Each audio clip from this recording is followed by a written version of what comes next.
আমি পদ্মজা পর্ব ৪৮। ঘটনাটি পদ্মজার চোখে পড়তেই ছুটে আসে। রানী আকস্মিক ঘটনায় হতভম্ব। সে পূর্ণাকে তুলতে দৌড়ে আসতে গিয়ে শাড়ির সাথে পা প্যাচ লাগিয়ে পূর্ণার চেয়ে ঠিক এক হাত দূরে ধপাস করে পড়ল। এ যেন ধপাস করে পড়ার প্রতিযোগিতা শুরু হয়েছে। যুবকটি হাসবে নাকি সাহায্য করবে বুঝে উঠতে পারছে না। সেকেন্ড দুই এক ভেবে মনস্থির করলো হাসা ঠিক হবে না, সাহায্য করা উচিত। কলপার থেকে এক পা নামাতেই পদ্মজা চলে আসে, পূর্ণাকে তোলার চেষ্টা করে। যুবকটি রানীকে সাহায্য করে ওঠার জন্য। পদ্মজা উদ্বিগ্ন হয়ে পূর্ণাকে প্রশ্ন করলো, খুব ব্যথা পেয়েছিস? পূর্ণার মুখ ঢেকে আছে রেশমি ঘন চুলে, আর চোখে একবার যুবকটিকে দেখলো, এরপর মিনমিনিয়ে বলল, না। ফরিনা ছুটে এসে বললেন, এইটা কেমনে হইল? এই সেরি এমনে আইলো কেন? ও ছেড়ি কোনহানে দুঃখ পাইছ? পূর্ণা নরম কণ্ঠে বলল, চাচি ব্যথা পাইনি। পাওনি মানে কি? সোজা হয়ে দাঁড়াতে পারছ না? পদ্মজা, ওকে নিয়ে যাও। কাদা মেখে কি অবস্থা, বলল আমির। রানী পদ্মজা আর আমিরকে দেখে প্রচণ্ড অবাক হয়েছে। খুশিতে তার কাঁদতে ইচ্ছা হচ্ছে। আমিরের পা ছুঁয়ে সালাম করে বলল, দা ভাই, তুমি আইছো? পদ্মজা, এতদিনে আমরারে মনে পড়ছে? পদ্মজা মৃদু হেসে বলল, তোমাকে সবসময় মনে পড়ে আপা। আমরা পরে অনেক গল্প করব। পূর্ণাকে নিয়ে এখন ভেতরে যাই। পদ্মজা এবং ফরিনা পূর্ণাকে ধরে ধরে অন্দরমহলে নিয়ে গেল। পিছু পিছু রানীও গেল। যুবকটি আমিরের সামনে এসে দাঁড়ালো, হেসে বলল, আসসালামু আলাইকুম আমির ভাই, চিনতে পারছেন? আমির যুবকটিকে চেনার চেষ্টা করলো, এরপর বলল, মৃদুল না? জি ভাই। আমিরের হাসি প্রশস্ত হলো। মৃদুলের সাথে করমর্দন করে বলল, সেই ছোটবেলায় দেখেছি, কত বড় হয়ে গেছিস, চেনাই যাচ্ছে না। আমার ঠিকই আপনার এ মনে আছে।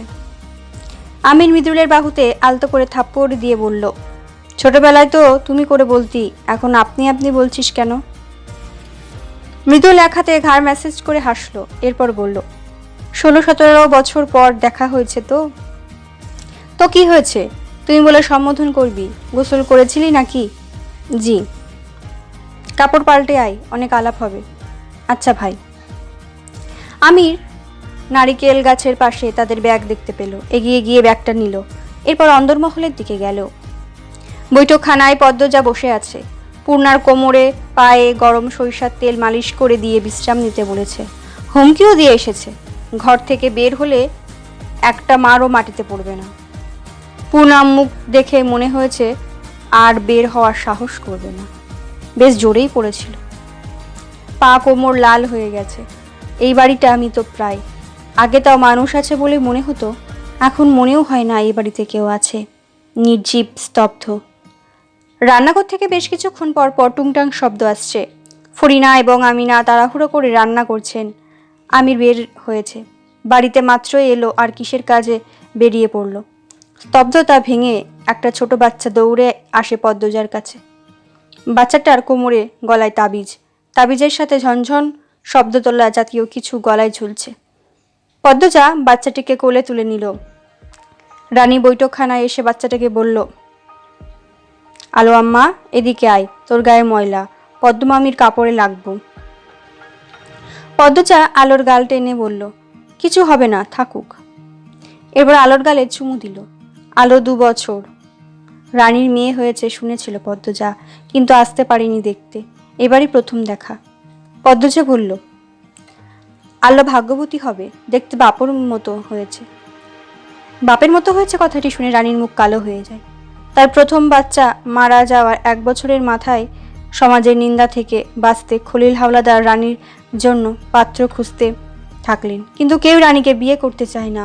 সবাই জেনে গিয়েছিল রানী অবৈধ সন্তান জন্ম দিয়েছে। এরপর বাচ্চাটা মারাও গেল। কোনো পরিবার রানীকে ঘরের বউ করতে চাইছিল না। এদিকে বিয়ে দিতে না পেরে সমাজের তোপে আরো বেশি করে পড়তে হচ্ছিল। খলিল হাওলাদার পিতা হয়ে রানীকে ফাঁস লাগিয়ে মারতে চেয়েছিলেন। তখন মজিদ হাওলাদার মদনকে ধরে আনলেন। মদন মগার বাবা মা নেই, দুই ভাই এই বাড়িতে ছোট থেকে আছে, এই বাড়ির সেবার কাজে নিযুক্ত। বাধ্য হয়ে মদনের সাথে বাড়ির মেয়ের বিয়ে দেওয়া হলো। মদন কামলা থেকে ঘর জামাই হয়। রানী মন থেকে মদনকে আজও মানতে পারেনি, কখনো পারবেও না। ঘৃণা হয় তার। মাঝে মাঝে আলোকেও তার সহ্য হয় না। আলোর মুখটা দেখলেই মনে হয় এই মেয়ে মদনের মেয়ে, কামলার মেয়ে। আলো আদো আদো স্বরে বলল, নান্না নান্না। পদ্মজা আদরে কণ্ঠে বলল, নানুর কাছে যাবে? আলো পদ্মজার কোল থেকে নামতে চাইল। পদ্মজা নামিয়ে দিল। আলো দৌড়ে রান্নাঘরে যায়। রানী বলল, আম্মার জন্য পাগল এই ছেড়ি, সারা বেলা আম্মার লগে ল্যাপটাইয়া থাকে। তুমি নাকি আলোকে মারধর করো? রানী চমকালো, প্রশ্ন করল, কেলা কইছে? শুনেছি। আলো একটা নিষ্পাপ পবিত্র ফুল, ওর কি দোষ? রানী চুপ করে রইল। পদ্মজা বলল, সব রাগ এইটুকু বাচ্চার ওপর ছাড়া ঠিক না পা। আমার কষ্টটা বুঝবা না পদ্মজা? বুঝি, এতটা অবুঝ না আমি। আলো মদন ভাইয়ার মেয়ে, এটা ঠিক, কিন্তু তোমারও তো মেয়ে, তোমার গর্ভে ছিল, তোমার রক্ত খেয়েছে 10 মাস। আমি কি আমার শরীরে ভালোবাসি না? বাসি, মাঝে মাঝে খুব রাগ হয়। জানো পদ্মজা, আব্দুল ভাইয়ের কথা মনে হইলে আমার সব অসহ্য লাগে। একলা একলা কান্দি।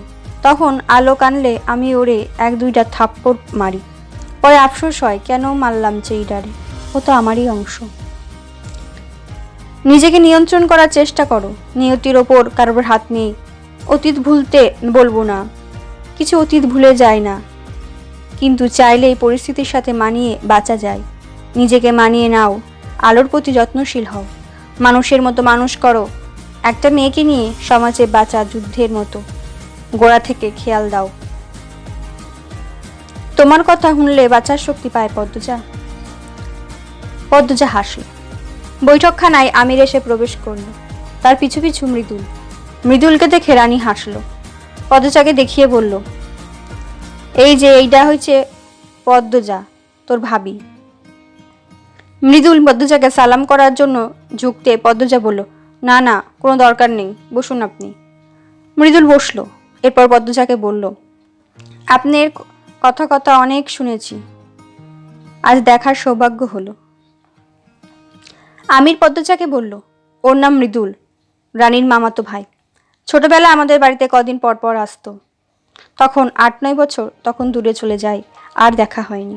চাইলেই দেখা হতো, কেউ চায়নি, তাই দেখাও হয়নি। কোথায় থাকেন জানতে চাইল পদ্মজা। জি ভাবি, রামপুরা। রামপুরার কথা পদ্মজা শুনেছে। তাদের জেলার শহর এলাকার নাম রামপুরা। সবাই চেনে এই এলাকা। ছেলেটার চেহারা উজ্জ্বল চকচকে, হাসি খুশি। আলাপে আলাপে জানতে পারল মৃদুল পদ্মজার চেয়ে 2 বছরের বড়। মেট্রিক ফেল করার পর আর পড়েনি। মিয়া বংশের ছেলে, কথাবার্তার শুদ্ধ অশুদ্ধ 2 রূপই আছে, আর ভীষণ রসিক মানুষও বটে। খাওয়া দাওয়া শেষ হওয়ার পর পদ্মজা দোতলায় গেল। সাথে আমির রয়েছে। নূরজাহান বেশ কয়েক মাস ধরে অসুস্থ। শরীরের জায়গায় জায়গায় ঘা, চামড়া থেকে দুর্গন্ধ বের হয়। সারাক্ষণ যন্ত্রণায় আর্তনাদ করেন। নূরজাহানের ঘরে ঢুকতেই নাকে দুর্গন্ধ লাগে। পদ্মজা নাকে রুমাল চেপে ধরে। নূরজাহান বিছানার ওপর শুয়ে আছেন। সময়ের ব্যবধানে একেবারে নেতিয়ে গিয়েছেন।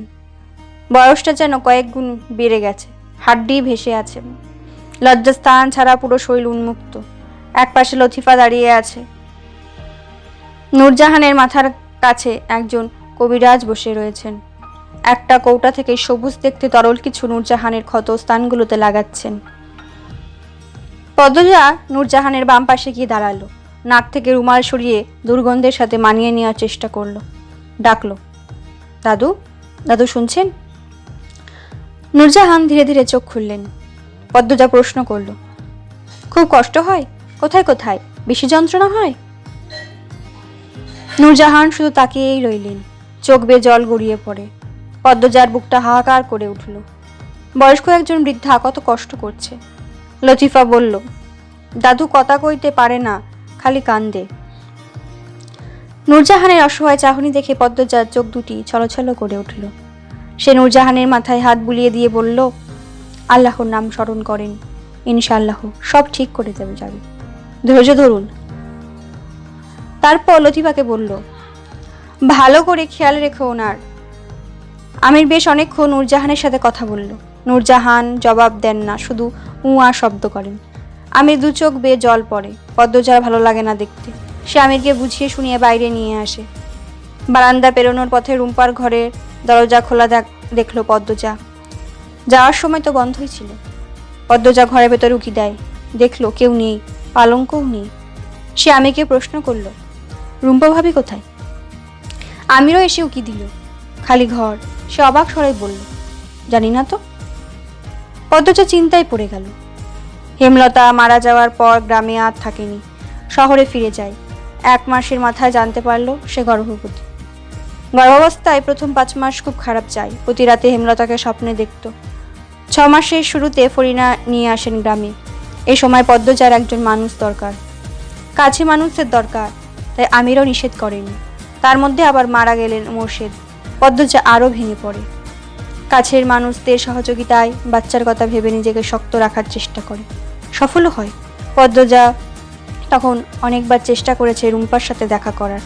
মদন আর নূরজাহানের নজরের বাইরে গিয়ে কিছুতেই সম্ভব হয়নি। এরপর কোলে আলো করে এলো ফুটফুটে কন্যা। পদ্মজা তারপরও চেষ্টা চালিয়ে গেল। রুম্পাকে নজরবন্দি করে রাখাটা খটকা বাড়িয়ে দেয়। একদিন সুযোগ আসে। সেদিন রাতে নূরজাহান, মদন, আমির, রিদওয়ান, আলমগীরের সবাই যাত্রাপালা দেখতে যায়। বাড়িতে বাকিরা থাকে। দুতলায় শুধু পদ্মজা, তার মেয়ে পারিজা আর ফরিনা ছিল। ফরিনার দায়িত্বে পারিজাকে রেখে রুম্পার ঘরে যায় পদ্মজা।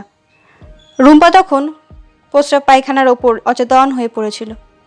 পদ্মজা নাকে আঁচল চেপে ধরে সব পরিষ্কার করে। রুম্পার জ্ঞান ফেরায়। জানতে পারে 3 দিন ধরে রুম্পাকে খাবার দেওয়া হচ্ছে না। পদ্মজা খাবার নিয়ে আসে, রুম্পাকে খাইয়ে দেয়। কথা বলার সুযোগ হওয়ার আগেই ফরিনার চিৎকার ভেসে আসে। ফরিনার কাছে পারিজা আছে। পদ্মজার বুক ধক করে ওঠে, ছুটে বেরিয়ে আসে। ঘরে এসে দেখে ফরিনা নেই। ফরিনা আর্তনাদ ভেসে আসছে কানে। পদ্মজা সেই আর্তনাদের সাথে দুমড়ে মুচড়ে যাচ্ছে। তড়িঘড়ি করে সিঁড়ি বেয়ে নামতে গিয়ে উল্টিয়ে পড়ে, তবুও ছুটে যায়।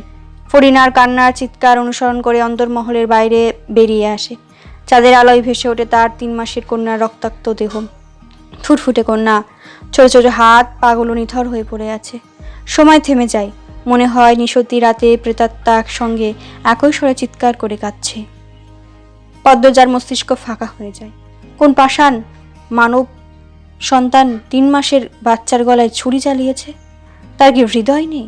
পদ্মজা মেয়ের নাম ধরে ডেকে চিৎকার দিয়ে সেখানেই লুটিয়ে পড়ে। পুলিশ এসে তদন্ত হয়। ফরিনা দরজা খোলা রেখে ঘুমিয়ে পড়েছিলেন। হঠাৎ ঘুম ভেঙে যায়। তিনি হাত বাড়িয়ে দেখেন পারিজা নেই। দ্রুত উঠে বসেন। পদ্মজা নিয়ে গেল নাকি খুঁজতে থাকেন। বারান্দা থেকে বাইরে চোখ পড়তে দেখলেন একজন মোটা কালো লম্বা চুলের লোক দৌড়ে পালাচ্ছে। খালি জায়গায় কাঁথায় মোড়ানো কিছু একটা পড়ে আছে। ফরিনা ছুটে বাইরে আসেন। নাতনি রক্তাক্ত দেহ দেখে চিৎকার শুরু করেন। পুলিশ কোনো কিনারা খুঁজে পায়নি। এরপরে দিনগুলো বিষাক্ত হয়ে ওঠে। পদ্মজা মাঝে মাঝে চিৎকার করে কেঁদে উঠত। খাওয়া দাওয়া একদমই করতো না। মাঝরাতে মেয়ের কবরে ছুটে যেত। আমির পদ্মজাকে নিয়ে হাওলাদার বাড়ি থেকে দূরে সরে আসে।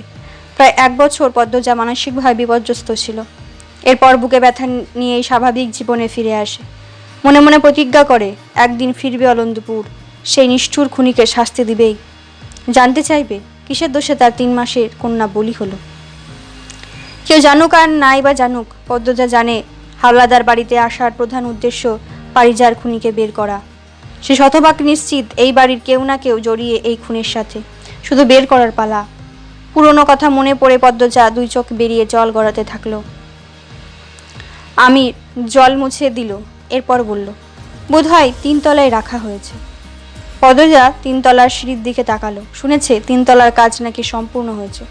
অনেকগুলো ঘর হয়েছে। সে আর কথা বাড়ালো না। এখন গোসল করা উচিত। আজান পড়বে। আজ রাত থেকে সে নিশাচর হবে। 1 মুহূর্ত নষ্ট না করে সব রহস্যের জাল কাটতে হবে। এটাই তাই নিজের সাথে নিজের প্রতিজ্ঞা। আমির ডাকলো, কি হলো, কি ভাবো? পদ্মজা আমিরের দিকে একবার তাকালো। এরপর চোখ সরিয়ে নিয়ে বলল, কিছু না, ঘরে চলুন। কিছু তো ভাবছিলে। এতদিনের জন্য আসছি গ্রামে, চাকরিটা থাকবে তো? থাকবে না কেন? রফিক কতটা সম্মান করে আমাকে দেখুন। আর তোমার যোগ্যতা কি কমতি আছে? যেখানে ইচ্ছা সেখানে চাকরি হবে। পদ্মজা থমকে দাঁড়ালো। আমিরের দিকে তাকিয়ে হেসে বলল, আপনি যেখানে ইচ্ছে সেখানে চাকরি করতে দিবেন? আমির হেসে বলল, তা অবশ্য দেব না। চলবে। মাথা নত করে সালাম করা ঠিক না, কথাটি অনেকেই আমাকে বলেছেন। আমি পদ্মজা উপন্যাসটি অনেক বছর আগে সমাজ নিয়ে, তখন গুরুজনদের সালাম করা ছিল বাধ্যতামূলক। শিক্ষা, গুণ, ভদ্রতা সেই সমাজের দৃশ্য ফুটিয়ে তুলতে বারবার পা ছুঁয়ে সালাম করা দৃশ্য দিতে হচ্ছে। এমনকি বর্তমানেও এই রীতি আছে। আশা করি কেউ ভুল বুঝবেন না। ধন্যবাদ। আমি পদ্মজা, পর্ব 49। পরন্ত বিকেলে শীতল বাতাসে শরীর কাটা দিচ্ছে। পদ্মজা শাল গায়ে জড়িয়ে নেয়। নিচতলা এসে ফরিনার ঘরে যায়। ফরিনা কাঁথা সেলাই করছেন। পদ্মজাকে দেখে 2 পা ভাঁজ করে বসলেন। বললেন, তুমি আইছো? পদ্মজা ঘরে ঢুকতে ঢুকতে বলল, জি আম্মা। কাঁথা সেলাই করছিলেন নাকি? আমি সাহায্য করি। না না, তুমি এইসব পারবা না, সুই লাগবো হাতে। কিছু হবে না আম্মা, প্রতিদিনই সেলাই করা হয়। ফরিনা অবাক হয়ে জানতে চাইলেন, তুমি কাঁথা সেলাও?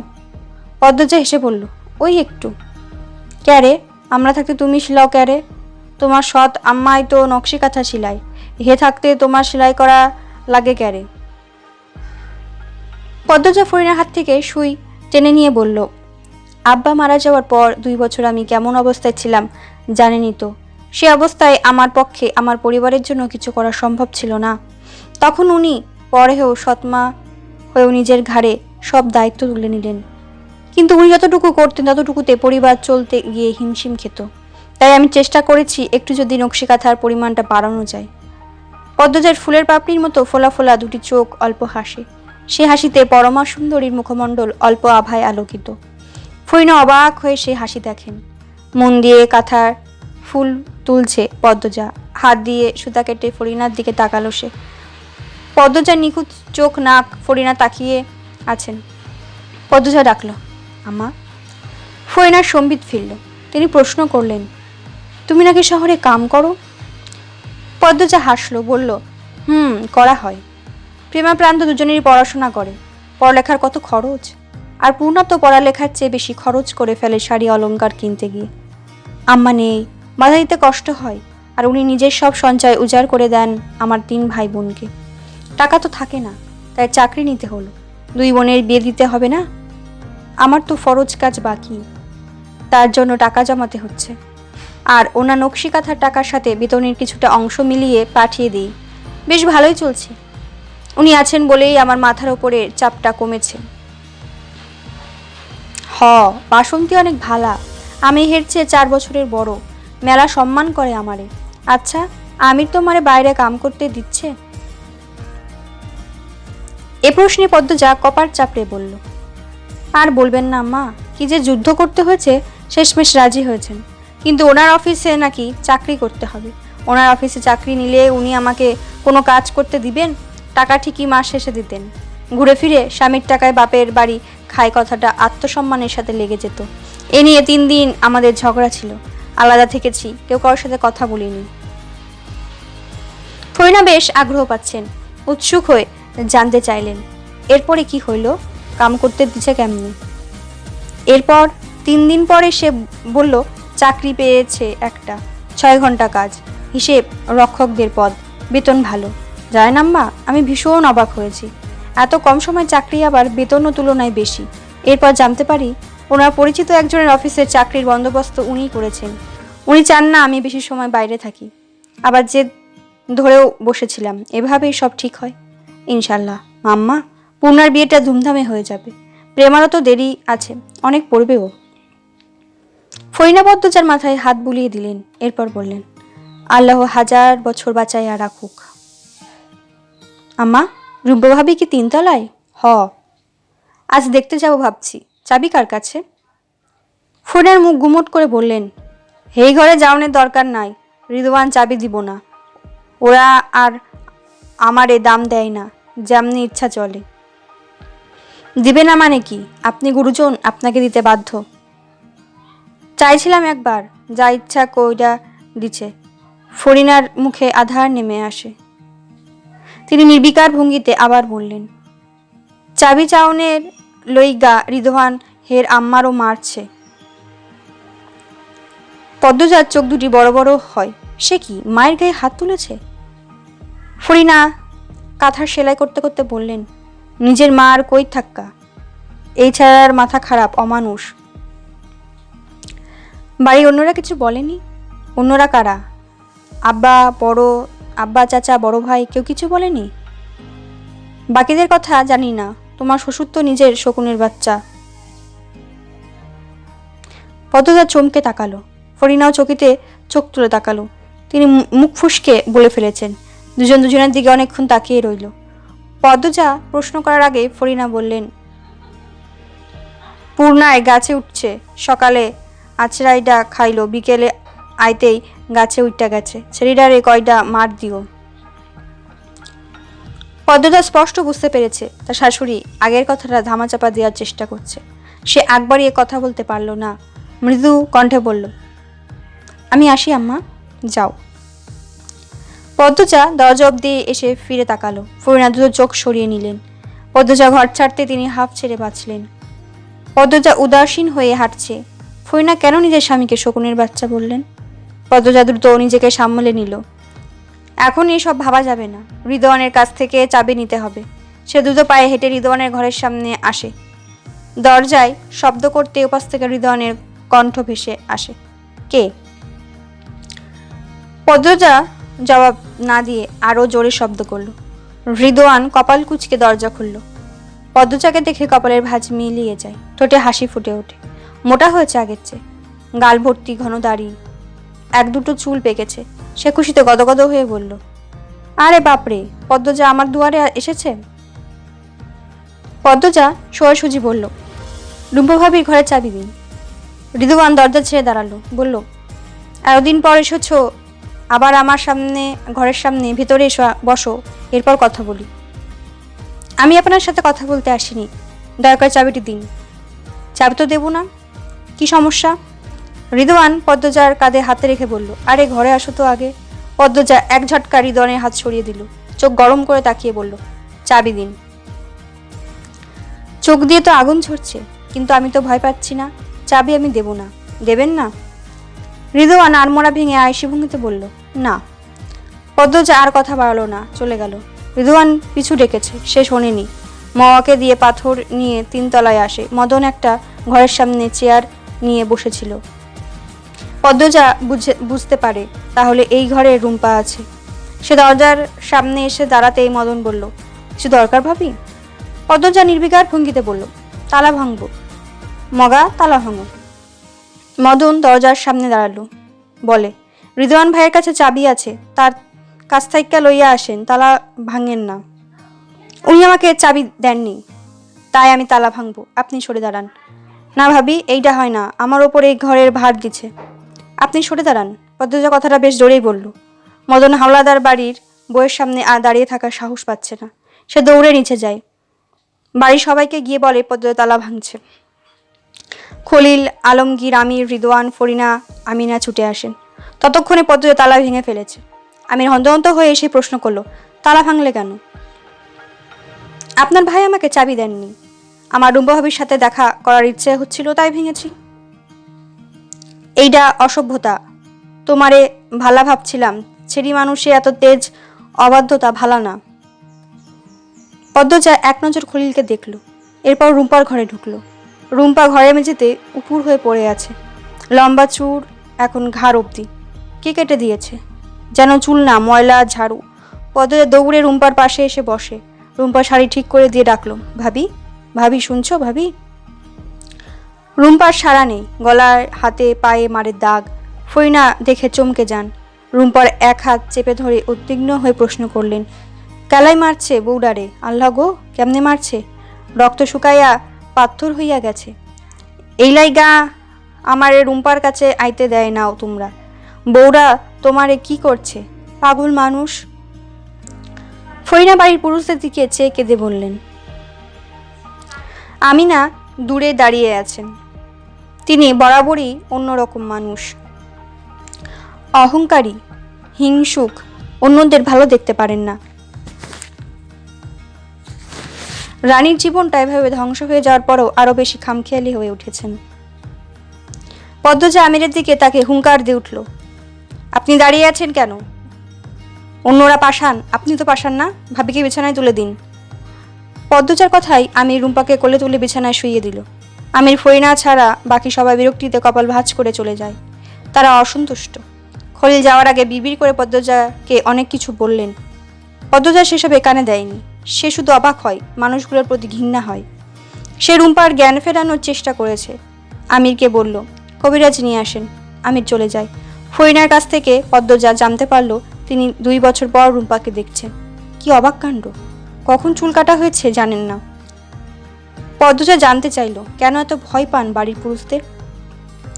একটু শক্ত করে কথা বলে ভাবিকে দেখতে আসতে পারলেন না? বাবির মা বাপের বাড়ি কোথায়, ওনারা মেয়ের খোঁজ নেন না?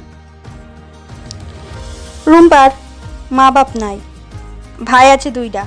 ভাইগুলো আগেই খোঁজ নিত না? পাগল হুনার পর থেকে নামও নেয় নাই। মানুষ এত স্বার্থপর কি করে হয় আম্মা? ফরিনা রুম্পার শাড়ির ময়লা ঝেড়ে দেন, ঘর দোর পরিষ্কার করেন। রুম্পার জ্ঞান ফেরে, কিন্তু কথা বলার শক্তিটুকু নেই। সে ডাবডাব করে পদ্মজার দিকে তাকিয়ে আছে, যেন পদ্মজার জন্য অপেক্ষায় ছিল, পদ্মজার জন্যই বেঁচে আছে। কিছু বলার চেষ্টা করে কিন্তু পারে না। কতদিন ধরে তাকে পানি ছাড়া কিছুই দেওয়া হচ্ছে না। ক্ষুধার চোটে বালি খেয়েছে। ঘরের এক কোণে বালির বস্তা রাখা। পেট খারাপ হয়ে পুরো ঘর নষ্ট করেছে। বমি করতে করতে ক্লান্ত হয়ে গতকাল থেকে সে অজ্ঞান। তবুও কেউ এসে দেখেনি। পদ্মজার চোখের জল আপনা আপনি পড়ছে। রুম্পার কষ্ট তাকে দুমড়ে মুচড়ে দিচ্ছে। সে মনে মনে শপথ করে রুম্পাকে নিয়ে যাবে শহরে। ফরিনা ও পদ্মজা মিলে রুম্পাকে গোসল করালো। এরপর নতুন শাড়ি পরিয়ে গরম গরম ভাত খাওয়ালো। চুলে তেল দিয়ে দিল। খাওয়া শেষে রুম্পা বিছানায় নেতিয়ে পড়ে। শরীরের শক্তিটুকু আসতে সময় লাগবে, একটু ঘুমালেই ভালো। পদ্মজা রুম্পার মাথায় হাত বুলিয়ে দিয়ে বলল, ঘুমাও ভাবি। রুম্পা দুর্বল 2টি হাত পদ্মজার হাত শক্ত করে ধরতে চাইল। পদ্মজার টের পেল।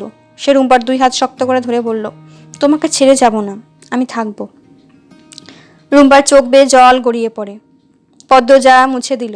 ফরিনাকে বলল, আম্মা, আমি আমার ঘর থেকে আমার কোরআন শরীফ আর জায়নামাজ নিয়ে আসি, আর ওনাকে বলে আসি আপাতত আমি রুম্পা ভাবির সাথে থাকবো।